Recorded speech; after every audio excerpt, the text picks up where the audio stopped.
Hello நண்பா நண்பீஸ். RCB versus DC match ரொம்பவே வந்து ஷாக்கிங்கா இருந்துச்சு. எனக்கு என்னடா ஆர்சிபி இப்படி ஆடுறீங்க? என்னடா அப்படின்ற மாரி தான் இருந்தது. அந்த மேட்சோட ரிவ்யூ வந்து இந்த வீடியோல பார்க்க போறோம்.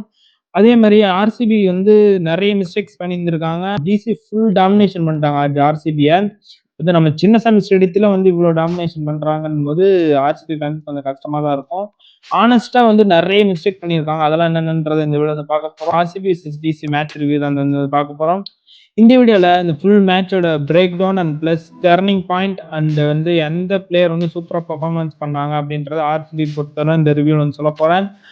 உண்மையாவே சொல்லணும்னா ஒரு மொமெண்டம் அழகா இழக்கிறாங்க. ஆல்ரெடி நான் ரிவ்யூல வந்து சொல்லியிருந்தேன். இந்த மொமெண்டம் தான் நம்மளுக்கு கிடைக்க மாட்டேங்குது. ஒருத்தர் அவுட் ஆனா எல்லாருமே ஸ்பெஷல் அவுட் ஆகும். ஒன்றும் இல்லை, சால்ட் வந்து ஒரு ஒரு பால் வந்து சிக்ஸ் அடிச்சார். ஃபர்ஸ்ட் பால் வந்து சிக்ஸை போடுறது, அடுத்த பால் சுத்தினாரு படலை, ரெண்டாவது பால் சுத்தினாரு படலை, மூணாவது அந்த ரெண்டாவது பால் முடியும் போது அக்ஷர் பட்டேல்னு சொன்னாரு. அவன் பாரு சுத்தறான். அவன் வந்து அழகா வந்து ஒரு லெஃப்ட் சைட்ல போல் பால் அவனே சுத்தி அவுட் ஆயிடுவான்ற மாதிரி அழகா கணிச்சு எடுத்தாரு அக்ஷர் பட்டேல்.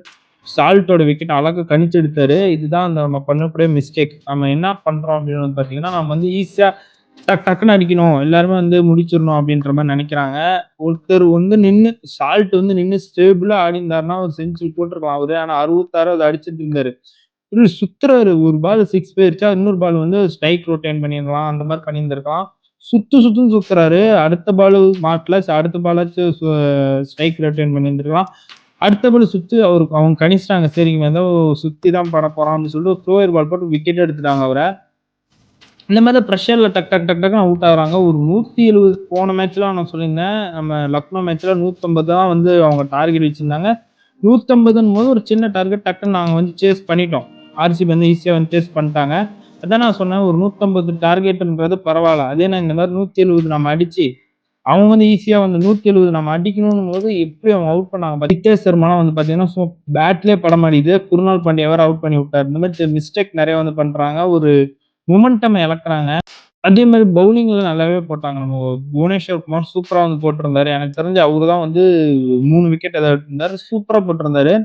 அதே மாதிரி நம்ம ஏஜலுக்கு இன்னும் சரியா பட மாட்டேங்குது. நம்ம பவுலிங் வந்து சரியா இன்னும் சரியான ஒரு ஃபிட்னஸ்ல வரலையா என்னன்னு தெரியல. இன்னும் அவருக்கு சரியானபடி பவுலிங் போட மாட்டேங்கிறாரு. அதே மாதிரி கடைசி பினிஷிங் லைன், அந்த பினிஷிங்ல தான் நிறைய தப்பு பண்றாங்க. கடைசி 5 ஓவர்ல ஒரு 27 ரன் மட்டும் தான் வந்திருக்கு. இதுக்கு முன்னாடி இந்த மாதிரி ஆனதே இல்லை. இதுக்கு முன்னாடி கடைசி ஓவர்ல தான் நிறைய ரன்ஸ் வந்து 30 ரன் 40 ரன் அந்த மாதிரிலாம் வரும்.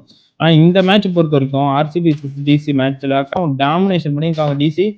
ரொம்ப 27 ரன் தான். சும்மா டக்குன்னு விக்கெட் போயிட்டே இருக்கு. ப்ரெஷர்ல எல்லாம் சுத்துறாங்க, கண்ணா பின்னா சுத்துறாங்க, விக்கெட் கையில கேட்ச் கொடுக்குறாங்க போறாங்க, கண்ணா பின்னா சுத்துறாங்க, கையில கேட்ச் கொடுக்குறாங்க போறாங்க.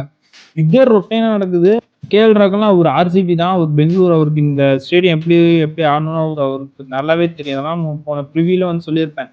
இதெல்லாம் அவருக்கு ஈஸியான மேட்ச். இது அவரோட ஸ்டேடியம், அது எப்படி ஆடணும்னு அவருக்கு தெரியும். ஸோ அவர் ஈஸியா அடிச்சிருவாரு. நம்ம ஒரு 200 240 கிட்ட ஒரு டார்கெட் ஃபிக்ஸ் பண்ணோம் அப்படின்னா தான் நம்ம வந்து ஒரு சேஸுக்கு நல்லா வந்து பவுலிங் போடுறதுக்கு நல்லா இருக்கும் அப்படின்னு சொல்லியிருந்தேன். நான் ஆர்சிபி அந்த தப்பு தான் கரெக்டா பண்ணியிருந்திருக்காங்க. ப்ரிவியூல சொன்னா அதை கரெக்டா பண்ணியிருக்காங்க ஆர்சிபி. நெக்ஸ்ட் வந்து பாத்தீங்கன்னா, நம்ம குஜராத் கூட நம்ம இதே சின்னசாமி ஸ்டேடியத்துல தான். அந்த ஸ்டேடியத்திலயாச்சும் நம்ம ஆர்சிபி வந்து கம்பேக் கொடுப்பாங்களா இல்லையான்றத கமெண்ட் பாக்ஸ்ல கமெண்ட் பண்ணுங்க. அதுலயும் வந்து நம்ம ஒரு நாள் முன்னாடியே வந்து ப்ரிவியூ வரும். அந்த மேட்ச் முடிஞ்சதும் ஒரு ரிவ்யூ வரும். அதாவது அந்த மேட்ச்ல என்ன தப்பு பண்ணி இருந்திருக்காங்க அப்படின்னு சொல்லிட்டு ஒரு ரிவ்யூ வந்து வரும். நம்ம சேனல் சப்ஸ்கிரைப் பண்ணலாம். மறக்காம சப்ஸ்கிரைப் பண்ணி சப்போர்ட் பண்ணுங்க நண்பா.